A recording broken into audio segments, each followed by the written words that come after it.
आपको बता दें कि शुक्रवार 10 फरवरी को राजस्थान राज्य सरकार का बजट पेश किया जाना है। इसे देखते हुए व्यापारी वर्ग को बजट से कई उम्मीदें हैं।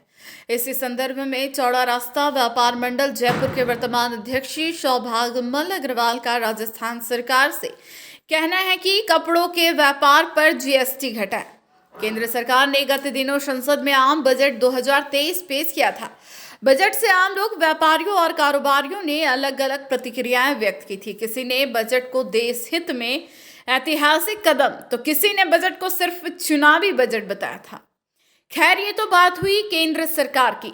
चौड़ा रास्ता व्यापार मंडल एरिया से संबंधित समस्याओं के बारे में भी अवगत कराया, जिसमें मुख्य समस्या यातायात और पार्किंग की समुचित व्यवस्था की जाए, जिससे रोजाना नागरिकों को जाम और आवागमन से होने वाली परेशानियां से मुक्ति मिले। चलिए हम सुनते हैं कि उन्होंने क्या कहा, आप भी सुनिए। मैं सौभाग्यमल अग्रवाल, चौड़ा रास्ता व्यापार मंडल अध्यक्ष और महासंघ कोषाध्यक्ष हूँ। और आज का जो बजट है आने वाला है हमारे राजस्थान सरकार का, राजस्थान सरकार का जो बजट आने वाला है उसमें हमको बहुत कुछ उम्मीदें हैं मीडियम क्लास व्यापारियों के लिए। क्योंकि एक तो न्यू मिडिल क्लास व्यापारियों में टैक्सेस की बहुत ज़्यादा प्रॉब्लम्स है। अभी तक जीएसटी का कोई क्लिफिकेशन नहीं आया। जिस तरह से कि आज 1000 रुपये की चीज़ का क्या मायने रखता है, रेडीमेड के अंदर 1000 रुपये का आइटम लेते ही और सीधा 12% टैक्स देना पड़ता है, जबकि उसके नीचे के ऊपर 5% है। आज हमने किसी चीज़ को परचेजिंग किया 900 रुपये की, तो हम उसको 11 से कोई बेचते हैं तो 12% टैक्स लगता है, तो हमको 7% का सीधा नुकसान होता है। इतना हम लोगों को मार्जिन नहीं होता। इसके लिए हमने कई दफ़े सेंट्रल में भी लिख के दे दिया और राजस्थान गवर्नमेंट को भी लिख के दे दिया। तो हमारा राजस्थान गवर्नमेंट से ये है कि वो सेंट्रल को इस तरह से करावे, कम से कम राजस्थान के अंदर अपने जो भी टैक्सेज हैं ये इसको जीएसटी को कम करावे किसी भी तरह से करके।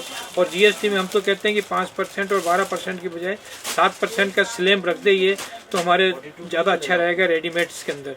क्योंकि सूट वगैरह हैं, साड़ियाँ हैं, इनमें सब में प्रॉब्लम्स आती है कि अलग अलग हमको छांटना पड़ता है इसके लिए कि ये 12% में, 7% में। फिर जब कोई चीज़ रिटर्न आती है या वापसी करते हैं उसमें हमको बहुत दिक्कत आती है एडजस्टमेंट करने के अंदर।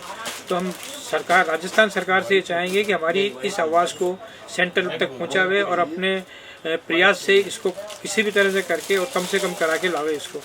और अभी तक मीडियम क्लास के अंदर जितने भी व्यापारी हैं उन लोगों को ऐसा कोई राजस्थान सरकार भी कोई बेनिफिट नहीं दे पा रही है, जैसे बैंकों के लिए कोई फैसिलिटीज़ देवे।